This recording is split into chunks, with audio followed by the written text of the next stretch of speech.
ओम श्री साई सुज्ञान मार्गदर्शकाय नमः।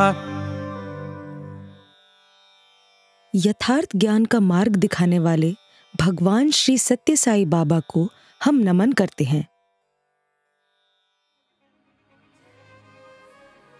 स्वामी कहते हैं कि मन और इंद्रियों के संयोग से प्राप्त ज्ञान हमेशा बुद्धि द्वारा प्राप्त किया जाता है और आत्मा के प्रकाश से ज्ञान मुक्ति प्रदायक और सत्य दर्शाने वाला होता है।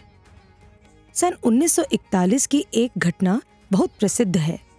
60 साल की आयु वाले एक नागा साधु महाराज बुक्कापट्टनम आए थे।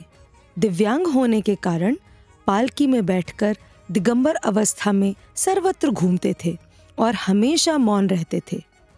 बाबा से ईर्ष्या करने वाले और बाबा को पसंद नहीं करने वाले कुछ लोग इन दिगंबर मुनि को मनोरंजनार्थ असत्य प्रचार करके पुट्टपर्ती ले आए।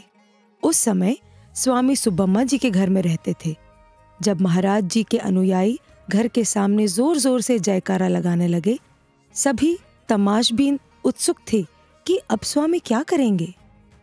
स्वामी शांति से बाहर आए और एक तौलिया साथ लाए, जिसे साधु महाराज को देकर उनसे बोले, अपना पेट पालने के लिए आपने यह दिगंबर वेश क्यों धारण किया है?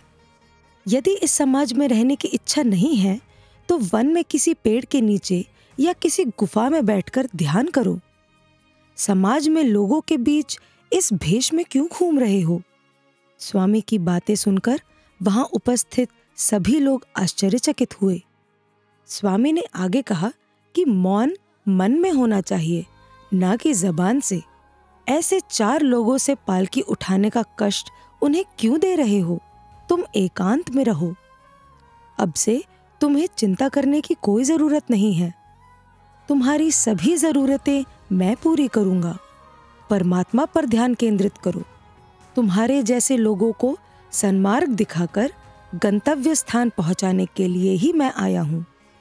वे साधु महाराज बाबा की आज्ञा पालन करते हुए सर झुकाकर उनके पास ही बैठ गए और बाद में स्वामी का आशीर्वाद लेकर वानप्रस्थ हुए। तो यह है इस नाम की महिमा। आइए हम सब इस नाम का जाप भाव और भक्ति के साथ करें। जय साई राम।